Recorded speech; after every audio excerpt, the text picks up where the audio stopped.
आप सभी भाई बहनों का आध्यात्मिक ज्ञानात्मक चैनल की संध्या बेला ज्ञान कक्षा में एक बार फिर स्वागत है। आज की चर्चा का विषय है धर्म का अभिप्राय। देखिए, वैसे तो हमारी धर्म के ऊपर अक्सर चर्चाएं होती रहती हैं, और जब जब हम कोई वीडियो में किसी विषय को लेकर बातचीत करते हैं तो ये धर्म शब्द अक्सर हमारी चर्चाओं में आता जाता रहता है। लेकिन कभी-कभी मनुष्य इसके जो एक भावार्थ है, जो सही-सही इसके अर्थ हैं, इसका अभिप्राय क्या है, मनुष्य इससे एक भली-भांति परिचित नहीं रहता। देखिए, शास्त्रों में धर्म का अर्थ कहा गया है, जिसको हम एक धारण करते हैं। धारण का मतलब ये है कि जो आपके हमारी उस स्वभाव में, आपके हमारी स्थिति में सदा बना रहता है। अब जैसे देखिए, जल का धर्म क्या है, उसमें तरलता बनी रहती है। अग्नि का धर्म क्या है, उसमें प्रकाश रहता है, दाहकता रहती है।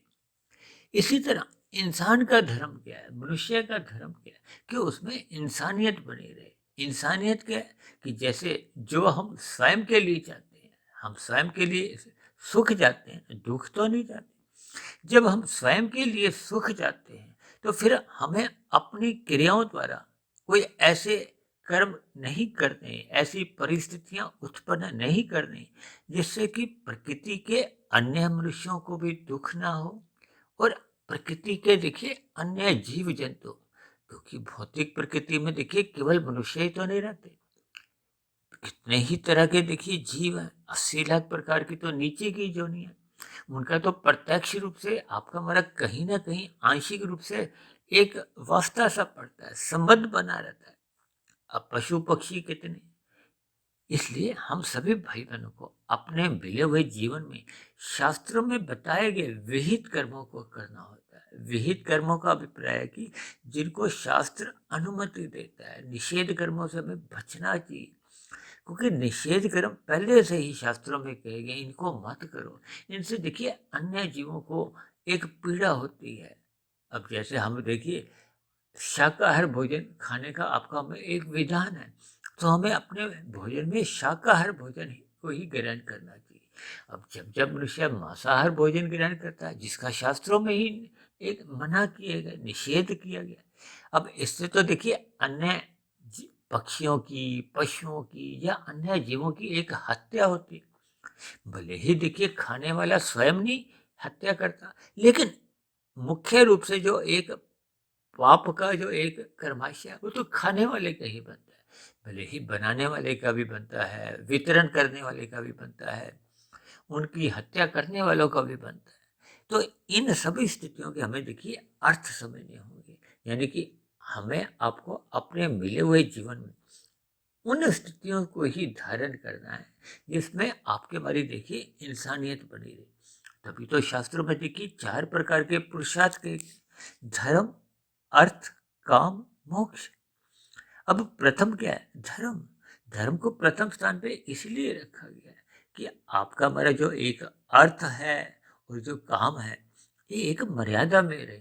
मर्यादा में अभिप्राय कि ये धर्म की लगाम से, यही उपदेश तो भगवान श्री कृष्ण ने गीता में दिए।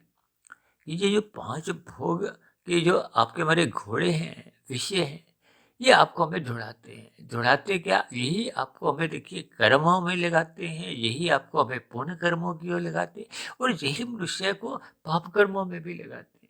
इसीलिए तो बार बार कहा जाता है कि अपने अर्थ और काम को धर्म की मर्यादा में रखो, धर्म की 4 दीवारी में रखकर ही उनका पालन करो। जब जब मनुष्य अपने धर्म का पालन नहीं करता है तो समाज में विभिन्न प्रकार की अव्यवस्था फैलती है।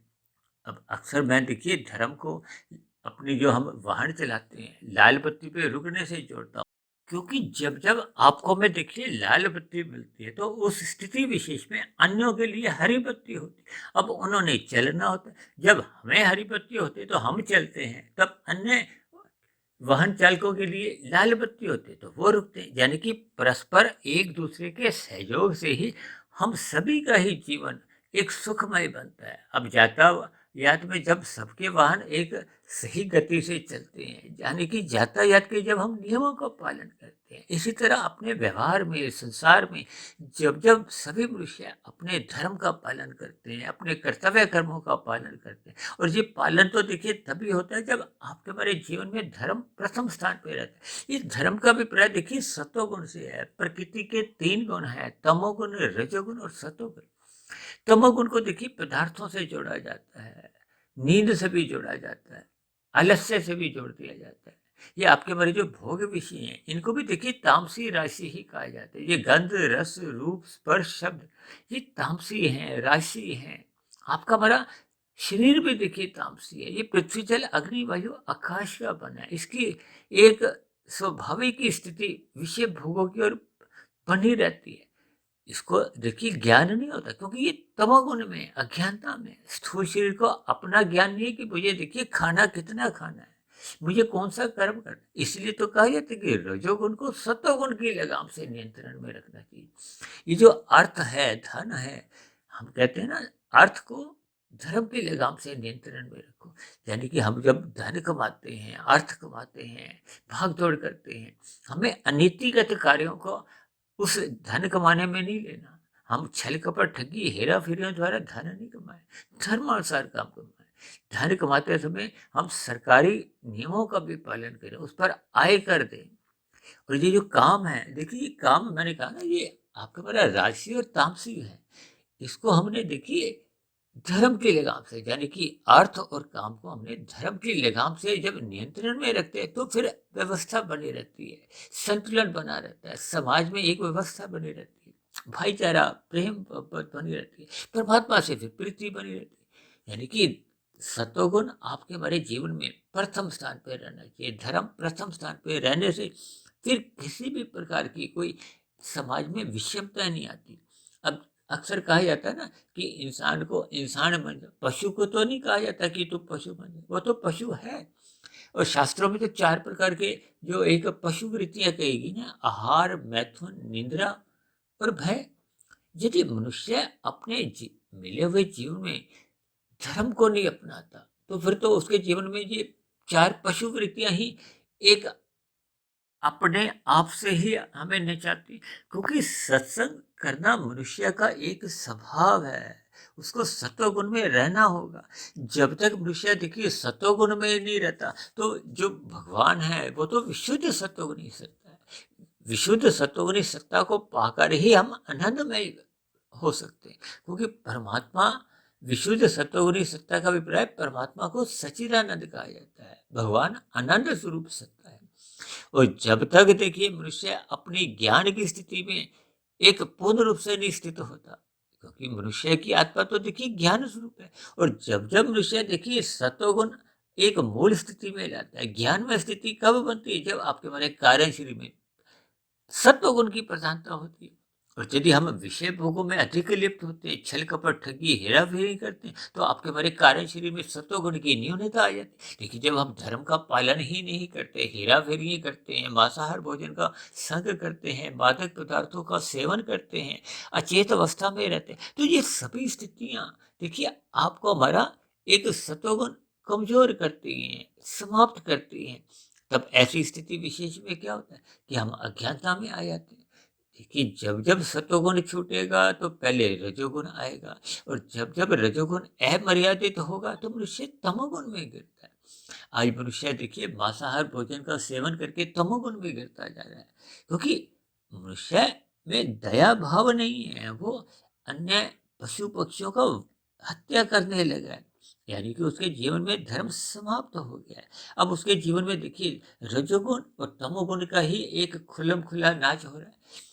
जब जब देखिए रजोगुण प्रधान होता है तो वो हमें तमोगुण में गिराता है। इसीलिए तो मनुष्यों के जीवन में देखिए ये धार्मिक कर्म कांड रखे गए, ताकि राजसी मनुष्य अपने विषय भोगों को मर्यादा में रखे। ये विभिन्न प्रकार की जो कथा, कहानियां, त्योहार आपके हमारे जीवन में आते हैं, इनको हमें ज्ञानपूर्वक पालन करना चाहिए, ताकि हम सत्वगुण में स्थित हों, परमात्मा से आपकी हमारी हाय हेलो बनी रहे।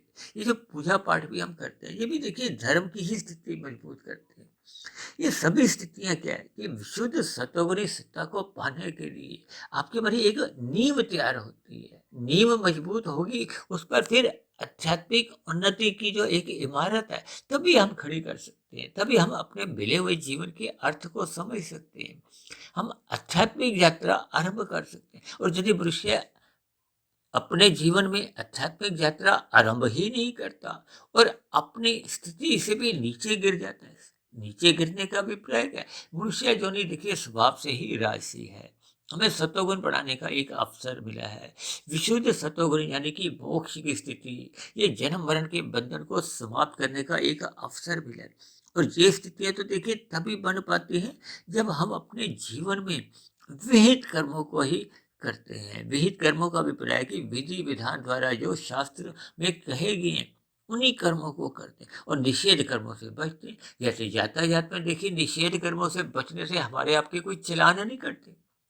और जब जब हम देखिए पाप कर्म नहीं करते यानी कि निषेध कर्म नहीं करते, तो आपके हमारे भी कोई चालान नहीं करते। ये चालान क्या है? मनुष्य से नीचे की जो 80 लाख प्रकार की जोनियां हैं, ये सभी जोनियों के जीव अपने अपने व्यक्तिगत मनुष्य जोनि में जो इन्होंने निषेध कर्म किए थे, पाप कर्म किए थे, तब ऐसी स्थिति विशेष में उनका देखिए कार्य शरीर बिगड़ गया था, कर्माशय बिगड़ गया था। क्योंकि मनुष्य जोनि तो तभी मिलती है जब संचित कर्मों में मरते समय पाप और पुण्य कर्मों की कम से कम तुल्यता होती है। पुण्य कर्मों का अभिप्राय देखिए राशि कर्मों से होता है या सात्विक कर्मों से होता है। राशि कर्म सामान्य पुण्य कर्म कहलाते हैं, जिनके हमें सामान्य सुख मिलते हैं। और सात्विक पुण्य कर्म जब हम परोपकार के कार्य सकाम भाव से करते हैं, तो उसके हमें विशेष प्रकार के एक सुख मिलते। तभी तो कहा जाता है पेड़ पौधों को जल दो, पक्षियों को आप अन्न के दाने दो, पशुओं को आप आहार दो। जैसे हम कुत्ते को दूध पिलाते हैं, गाय को चारा देते हैं, पशुओं को हम आहार देते हैं, अन्न देते हैं। जैसे कुत्ते को हम दूध पिलाते हैं, गाय को हम चारा देते हैं, इसी तरह हम निर्बल मनुष्यों की सहायता करते हैं, उनको अन्न से, वस्त्र से, शिक्षा से, स्वास्थ्य से। और हम धर्म के प्रचार के लिए भी अपना समय लगाते हैं, धन भी लगाते हैं। ये सभी जब हम परोपकार के कार्य सकाम भाव से करते हैं, तो इसके हमें विशेष प्रकार के सुख मिलते हैं। और यदि हम इन परोपकार के कर्मों को निष्काम भाव से करते हैं, तो फिर आपका बड़ा कर्म योग स्थित हो जाता है। क्योंकि जब जब सकामता बनती है, तो हम प्रकृति के जो कर्मफल सिद्धांत से जुड़ जाते हैं। जब जब इनमें निष्कामता आने लगती है, तो फिर हम परमात्मा से जुड़ने लगते हैं। ये परमात्मा से जुड़ने का अभिप्राय योग की स्थिति से है। जुड़ने का अभिप्राय जब जब आत्मा परमात्मा के सम्मुख होती है, आत्मा और परमात्मा की जो एक सम्मुखता है, वही एक योग है जो आरंभिक स्थिति में कर्म योग कहलाती है। फिर वो उसमें जब वृद्धि होती है, तो हम ज्ञान योग में आते हैं, फिर भक्ति योग में आते हैं। ये सभी योग क्रमशः आपके मरे कार्य शरीर को शुद्ध करते हैं। और जब कार्य शरीर अपने आप में शुद्ध होता जाता है, कार्य शरीर शुद्ध होता है, तो आत्मा के ऊपर किसी भी प्रकार का कोई आवरण नहीं होता। आज हमारा आपका देखिए, जब परमात्मा के सत्संग में मन नहीं लगता, तो इसका अभिप्राय क्या है कि आपके हमारे कार्य शरीर में तमोगुण की प्रधानता है, रजोगुण की प्रधानता है और सत्वगुण की न्यूनता है। क्योंकि तमोगुण और रजोगुण ये देखिए पड़ोसी कहे जाते हैं। अक्सर हम तमोगुण को 1, रजोगुण को 10 और सत्वगुण को 100 कहते हैं। किस आधार पे? शास्त्रों में कहा गया तमोगुण से 10 गुना अच्छा रजोगुण है, रजोगुण से 10 गुना अच्छा सत्वगुण। इसीलिए इसको हम देखिए संख्या के आधार पे समझाते हैं। 1 और 10 पास पास है, 10 और 100 में दूरी है, तभी तो ये कर्म कांड रचेंगे। 1 और 100 में भी दूरी है, 10 और 100 में भी दूरी है। इसका अभिप्राय क्या है कि राजसी मनुष्य और तामसी मनुष्य दोनों ही के ही जीवन में सत्वगुण की न्यूनता होती है। अक्सर हम कहते हैं ना कि रजोगुणी मनुष्य का ज्ञान धुंधला होता है, उसको अपने किए गए कर्मों के बारे में 100% ज्ञान नहीं होता, क्योंकि धुंध में हमें एक दूरी का, अधिक दूरी का नजर नहीं आता। इसलिए तो आप और हम जितने भी कर्म जब रजोगुण में रह के करते हैं, तो आपका हमारा ज्ञान धुंधला होने के कारण भविष्य में उनके कर्मों के क्या परिणाम आएंगे, क्या फल आएंगे, उसका हमें बोध नहीं रहता। इसलिए तो बार बार कहा जाता है कि सदा सात्विक स्थिति में रहो, सत्वगुण की स्थिति में रहो, सत्संग करो, ज्ञान में स्थिति में रहो, संतुलन बना के चलो, धर्म की मर्यादाओं में रहो। ये सभी बातें आपके मरे सत्वगुण को बढ़ाती हैं। सात्विक भोजन लेने से आपका हमारा मन शुद्ध होता है। और यदि मनुष्य मांसाहार भोजन का सेवन करता है तो उसका मन भी मैला होता है, तन भी अस्वस्थ रहता है, तन के स्तर पर भी रोग आने लगते हैं। मन मैला होने से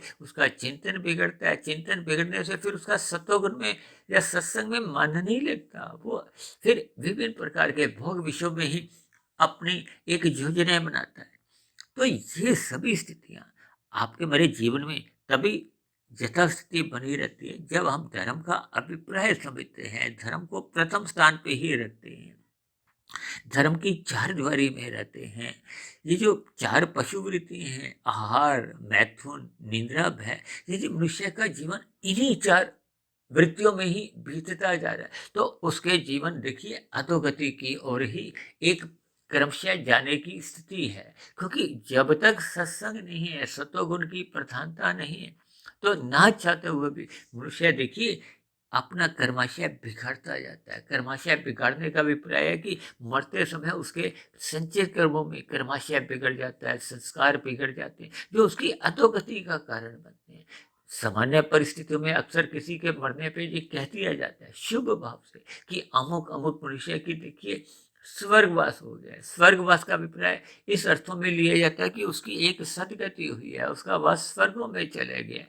जबकि ये जो मनुष्य से नीचे की जो आपके हमारे घरों के आसपास कितनी ही ये देखिए अधोगति की जोनियां आपके हमारे देखने में आती, ये 84 लाख में देखिए 80 लाख प्रकार की जोनियां, ये लगभग 95% का जो एक अनुपात है, आंकड़ा है, ये हमें आपको सोचने पे एक बाध्य करता है कि हमें सोचना चाहिए। सोचना क्या कि हमें अपने धर्म का पालन करना चाहिए। पालन तभी हो पाता है जब हम धर्म का सही सही अर्थ समझे। तो मेरी आप सभी भाई बहनों से विनती है कि सत्संग करते रहिए, अपना सतोगुण मजबूत रखिए, रात को जल्दी सो जाना चाहिए, सुबह ब्रह्म मुहूर्त में उठ जाना चाहिए, क्योंकि सुबह ब्रह्म मुहूर्त की वो सतोगुण की एक शुद्धतम समय होता है। उस संग विशेष में अनुकूलताएं होती हैं, हमें परमात्मा का ज्ञान विज्ञान समझ में आने लगता है। जब जब आपका मेरा ब्रह्म मुहूर्त एक नियमित संस्कार रूप में बन जाता है, तो फिर आपका दिन में जब संसार के साथ आपका मेरा आमना सामना होता है, यानी कि जब रजोगुण की प्रधानता होती है, तब मनुष्य अपने रजोगुण को, अपने विषय भोगों को धर्म की लगाम से मर्यादा में रखता है, जिसका संदेश भगवान श्री कृष्ण ने अर्जुन के माध्यम से हम सभी भाई बहनों के लिए दिए। इसलिए मेरी आप सभी भाई बहनों से विनती है कि सत्संग करते रहिए, ब्रह्म मुहूर्त में उठने का अपना स्वभाव बनाएं, ताकि आपका मेरा दिन में रजोगुण की स्थितियां एक मर्यादा में रहें। जब जब रजोगुण मर्यादा में रहता है तो मनुष्य का तमोगुण में गिरने की प्रवृत्ति ही नहीं रहती, वो बचा रहता है और उसका मिला हुआ जीवन में देखिए कुछ ना कुछ अंश में आध्यात्मिक उन्नति होने की एक नींव तैयार होती है। उस नींव में फिर हम जितनी जितनी आध्यात्मिक उन्नति करते हैं वो आपके हमारी सुरक्षित बनी रहती है। जैसे हम मकान बनाते हैं तो उसकी नींव मजबूत बनाते हैं, इसलिए कि किसी भी प्रकार का कोई भूकंप आए, जब कोई विपरीत प्रतिकूल परिस्थितियां आए, तो आपकी हमारी इमारत नहीं गिरे। इसलिए हम सभी भाई बहनों को अपने मिले हुए जीवन में सत्वगुण की प्रधानता बनानी होगी, ब्रह्म मुहूर्त में उठना होगा, ताकि सात्विक स्थिति मजबूत हो, आपकी हमारी नींव मजबूत हो, ताकि मिले हुए जीवन में हम और आप सफल हों, जीवन सार्थक हो। ये स्थितियां तभी बन पाती हैं जब मनुष्य अपने धर्म का पालन करता है। तो ऐसी सभी शुभ स्थितियां हम सभी भाई बहनों के जीवन में भी नित्य निरंतर बनी रहें। इन्हीं शुभकामनाओं के साथ आज की चर्चा विशेष को यही विश्राम देते हैं। कल सुबह फिर मिलते हैं ब्रह्म मुहूर्त उपदेश कक्षा में। तब तक आप अपने आध्यात्मिक मित्र सुधीर भाटिया फकीर को इजाजत दें। आप सभी भाई बहनों को बहुत बहुत शुभ रात्रि और सुबह ब्रह्म मुहूर्त में उठने के लिए मेरी ओर से बहुत बहुत शुभकामनाएं, ताकि हम सभी भाई बहन अपने अपने धर्म का पालन सफलतापूर्वक सार्थक रूप से कर सके। वीडियो विशेष को सुनने के लिए आप सभी भाई बहनों का बहुत बहुत धन्यवाद। यदि वीडियो संबंधित आपके मन में भी कोई प्रश्न हो जिनको हम अपनी संध्या बेला ज्ञान कक्षा का विषय बना सके, तो आप अपने प्रश्न या आपका कोई सुझाव या आपकी कोई शिकायत भी हो तो आप नीचे दी गई कमेंट्स बॉक्स पर जाकर इन सभी स्थितियों को आप लिख सकते हो। तो चर्चा विशेष को सुनने के लिए आप सभी भाई बहनों का बहुत बहुत धन्यवाद।